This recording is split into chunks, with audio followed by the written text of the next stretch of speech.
Hi, I'm Sian Jorgensen, the Director of Encompass Safeguarding and the founder of ISSSH. Thank you so much for joining us today for this safeguarding Q&A. I hope it's helpful for you. Challenges when it comes to safeguarding around talking to parents, and the other thing is talking to staff members, and certainly staff members who are also parents is an added complexity. What I would say is trying to take a step back and taking a breath, because whenever we have a safeguarding concern or issue, there is going to be a level of emotion involved. And when we're talking to parents, of course, their emotion is going to be very heightened, whatever the issue is. No one wants to be told that their child has done something wrong, like he could hit a child in school or done something like that. But if you think about that emotion, or not done well in a test, or not shown up, or whatever it is, but if we then add safeguarding to that, that adds a whole level of emotion and a whole level of defensiveness generally for parents as well, because there's a likelihood they're going to feel very worried, but also potentially attacked, blamed, feel very guilty if they haven't protected somebody, those kind of things. So I think the initial position is to try and find those words where you're working with parents. You're not making an accusation, and you're not saying, you're a terrible parent and you've done this terrible thing, or you haven't protected your child from this terrible thing that's happened. But actually you're saying, we want to work with you because we know whatever it is impacting your child, and it's impacting your child's education. It's impacting them with friends, possibly. It's just impacting how happy they are in themselves. So we want to work with you to make that better. How can we help? How can we support you to maybe look at doing some things differently, or maybe, considering who cares for your child, or what that looks like, what rules and boundaries you have in place. So I think as long as the message is, what can we do to help and support you, that's going to be coming from a better place. Now, you're never going to cut through all the upset, stress, anger, hurt, which may come out to you, especially if they're very aware of the situation and don't feel proud of it. That defensiveness will often come up first. But I think if we can go in, at least try and consider what is the biggest emotion for them, and then look at how can we kind of try and show we want to walk alongside them, like you said, rather than being accusatory. Hopefully that'll help a little bit. I am doing a whistle stop on all these questions. Of course, in general training and general consultancy and supervision, we go through all these things in much, you have an hour to talk about things. But because we have a lot of questions, I'm going to try and go through a little quickly. So hopefully that helps a bit. So we're all aware that in a lot of countries, not just Asian countries, but in a lot of countries, corporal punishment is very standard in families. That's how, for parents, they'll say, well, that's how I was disciplined, or that's how my behavior was managed by my parents or my aunties or grandparents, and that's how I'm going to manage that with my parents. So I think we've got two issues here. You've got one is working with the students themselves, and you've also got working with the parents. And what I would say is, if you're going to do work with students, I would also do work with parents first, even if that's just sending out information in a newsletter. And the reason for that is, I'm going to use the example of smoking.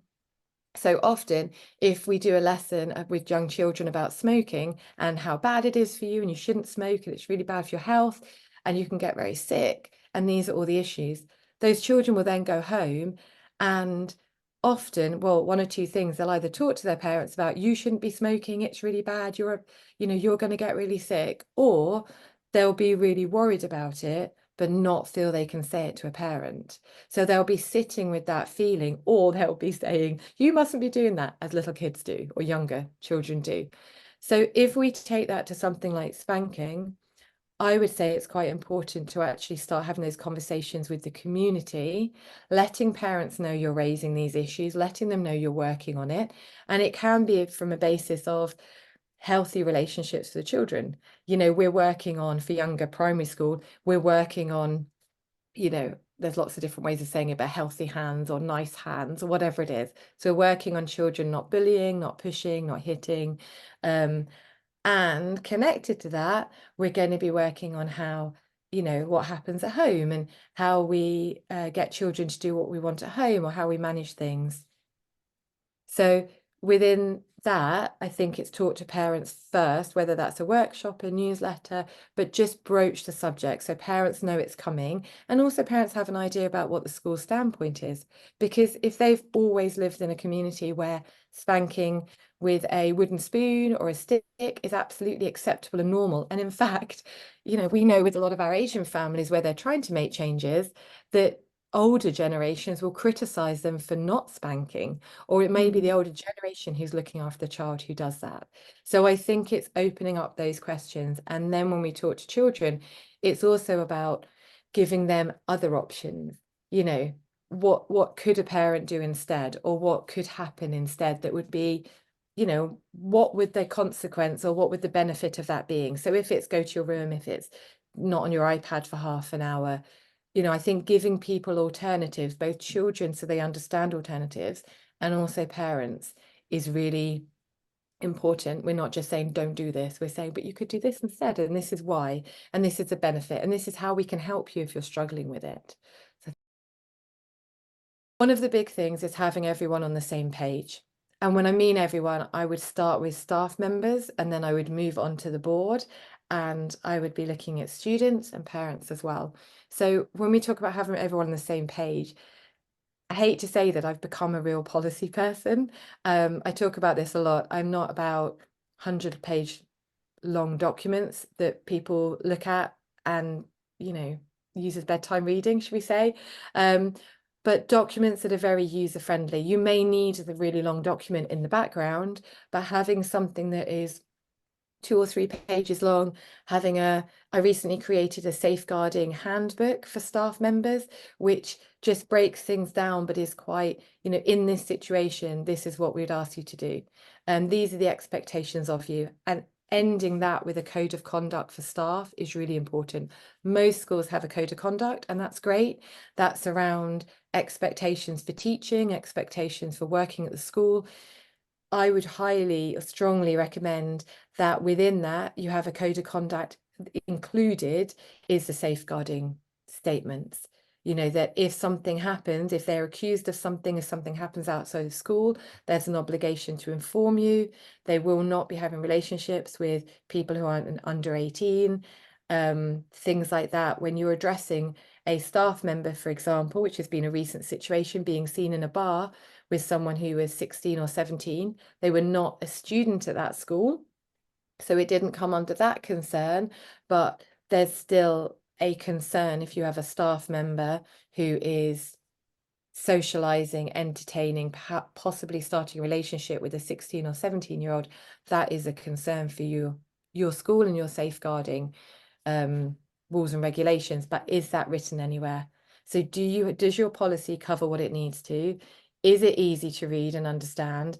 And do you have a code of conduct that you can pick up and say, right, let's talk about this. You know, this line here, this is what I'm concerned about. You signed this, you agreed to this. You know, let's talk about what's happening and if it's a misunderstanding or if it's genuinely a concern for the school. So I think I would start with that fundamental of policy and code of conduct, because it gives you something to go back on. And then I think the other thing is, a big issue at the moment is child on child and peer on peer. I'm not sure if you've seen, I did safeguarding snippets, just short videos, just to pick up certain topics in that. But when we're working with students, the language the staff use around students is really important. So if there are low-level issues that are coming up, it might be the language a student is using in class or in the corridor. It might be shouting out very quite abusive language, but just seeing it as, you know, general words and silliness, but actually the words they're using are really quite inappropriate in that setting, or possibly potentially sexually harmful as well. It's about our staff addressing those low-level issues, those low-level comments, because if we address them, you know, pinging girls' bra straps, or I don't know, ganging up on a boy and trying to kiss him, those kind of things, if we're addressing them early on, then they're much less likely to become more concerning behavior in the future. But I guess the thing is, if it's just only the counselors or only the heads of year or only the safeguarding people address those things, then you're not giving a clear community view of actually this isn't normal, acceptable, okay language for you guys to be using or behavior. Actually, we're saying, no, you need to tone it down and that's not okay. And we're addressing it community wide. I think the first thing is with sensitivity, which I hope we would all do. And I think it's about, there's lots of parts to that. It's timing. How do you know, or why do you think they're being abused? I guess that's the first thing. If you've seen something yourself, then it may be appropriate in that moment to pull them aside, say, I'm a little bit worried about you. Is there something going on? Something you just did? You just hit so and so, and I don't normally see you hit somebody. That's really surprising for you. You seem really upset today. Is there something worrying you? So a very general statement, is there something worrying you? Or I'm a bit worried about you. Is something happening? Is there something I can help with? Or is there something you need to tell me or you want to tell me? And also being open. If you don't want to tell me, is there somebody else you might want to talk to?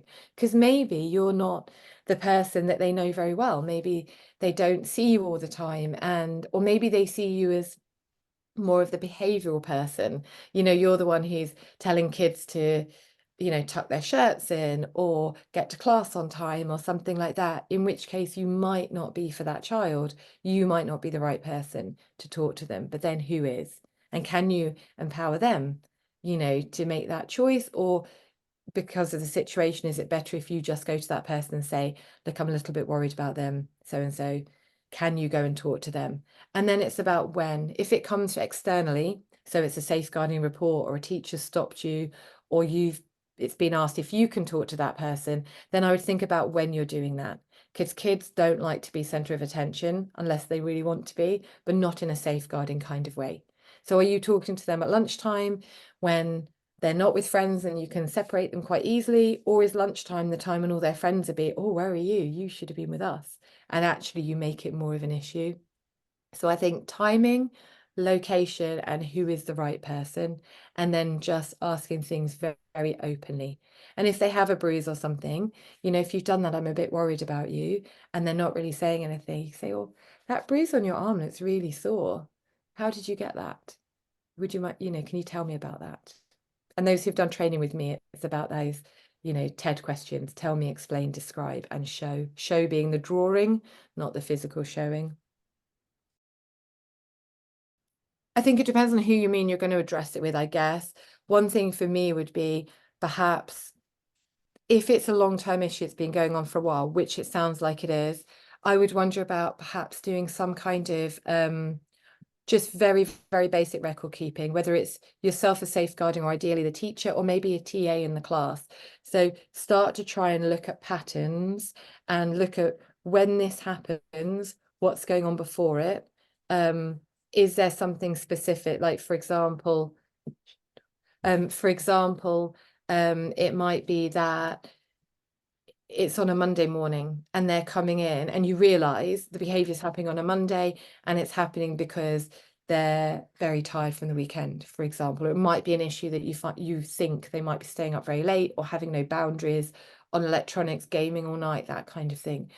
So what I would say with any student, but especially if it's something where there's a possible dual issue going on, like, yeah, a need that's there, cognitive need, ADHD, something like that, I would start by trying to break down when are the issues highlighted, when are they happening the most, and what do we think might be behind that? Because if they're completely out of the blue, it might be conflict with peers, it might be not knowing how to manage those things. Because I think if you can break it down a little bit more, it gives you more specific things to then work on, either highlight with that student or highlight with the parents, rather than the general things that can be brushed off as being due to ADHD. You could maybe look at the specifics, like, actually, what's going on at the weekend? Tell me about your weekend. What did you do all weekend? Or talking to parents, what time do they go to bed? What's the routine like? Do you have trouble getting them off the internet, off gaming? Those kind of things which can open up discussion then to be, okay, what might be going on in this family? And actually, is the issue that they're really struggling getting the child off the internet, off gaming at the weekend. So the child's really tired, there's having big arguments, and so parents are getting very frustrated and becoming quite physical. That's how kind of the pattern goes. And then that gives us something really helpful and healthy to talk to parents about, rather than just going in with a very generalized thing. Ailsa actually runs a group called Southeast Asia School Counselors Network. And yes, it is for counselors, but I've been a part of it for a while. I was at the conference. So I think I'm going to ask Ailsa if that's okay to maybe put a link to the group in there, because that might be quite helpful for you. There are counselling courses you can do, of course. I don't have any off the top of my head that I'd recommend as a short-term counselling, but I think the Southeast Asia Network will be hopefully quite a good source for you, where you can link with other people in a similar situation. Because at the conference we had quite a few people who actually weren't counsellors, but were exactly in your position, that they're working and picking up those pieces and picking up that role. I think the overall safeguarding policy at most schools, or certainly ones that I've worked with, because I do write policy with schools, I try not to do it for them, but I do write policy with schools. And I think most of or all of the ones that I'm aware of will include all of those sections. I think what's been a little bit different sometimes is that if you're in a country where there are some issues that are very sensitive, so for example, I've been working with a school in the Middle East, and that particular area is very sensitive around any discussion of a sexual nature. So in that situation, we actually have created two slightly separate policies. So one of them is the general policy, which is for parents, and it covers parental expectations, it covers student expectations and needs, staff expectations. But then we've also created a second one, which is very similar, it's almost the same, but it goes into more detail. So, for example, the parent one says, nobody should be touching a student over there in a sensitive or private area, something like that, on their body. Not well, and in space in school, but on their body. Whereas the one that's internal is much more graphic, I guess. No one is, and it talks about sexual conduct in a slightly more graphic, direct manner, using body part names and those kind of things. So I'm not sure if that totally answers your question, but I think that the strategic safeguarding, that's your overall policy. So when I work with schools, I generally suggest that they will have a strategic safeguarding group, and that will be the director of the school, possibly a member of the board if it's big enough. It would be principals, and your DSL would be on that as well. And that's the group that look at strategic safeguarding. So your overall planning of how we're going to do certain things and what areas do we need to focus on as a whole. And then you have your other group, which is your safeguarding team, which would be working with this concern has come in, or this allegation has come up, what are we going to do about that specific case? So I think having the strategic safeguarding is probably the bit you're talking about. And yeah, I think that's really important, because that pulls together, this is going on in secondary, or high school, this is going on at elementary. Are there things are there things that we need a whole school approach on, as opposed to just looking at those different areas of the school?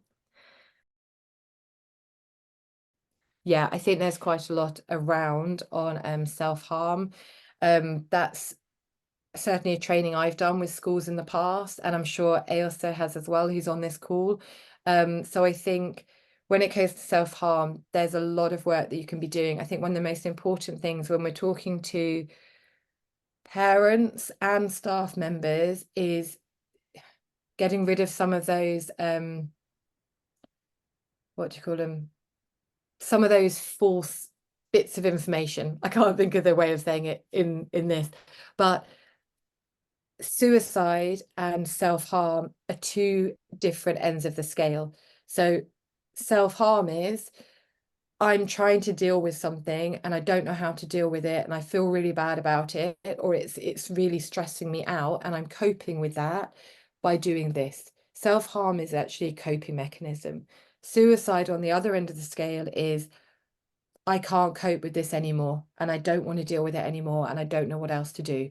This is the only option I have. So if we look at them for a long, long time, self-harm, because sometimes, unfortunately, self-harm becomes very extreme and has led to suicide, as in that act has got out of control and has led to something very, very serious or actually death.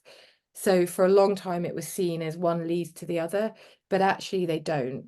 The research that's out there now is they're two completely different ends of the scale. It doesn't mean there aren't links, and it doesn't mean that one doesn't become the other eventually if support and help isn't provided. But what I would say is I'm happy to, if I've got your information later, I'm happy to send out some information. There are organisations, Self-Harm UK. I think the Childline do some work on this. And there'll be various others in the UK and other countries as well. But there is quite a lot out there that for schools you can use and quite a lot of support. I think Papyrus is another one that can be very helpful as well. But I'm happy to share.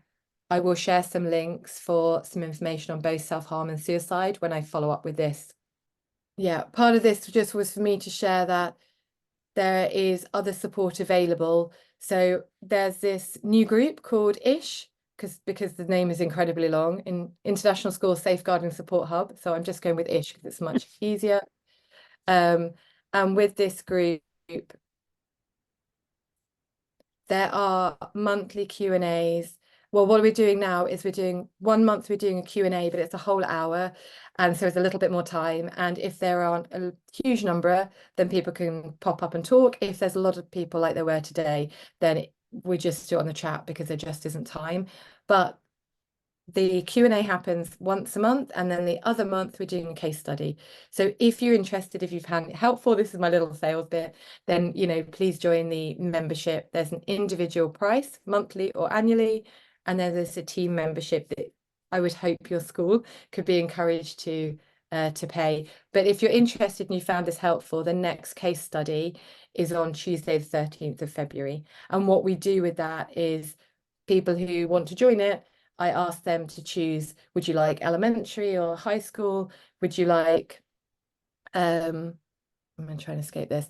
Would you like something about peer on peer, or would you like something about staff, or self-harm or whatever it is? So we try and do it to meet your needs.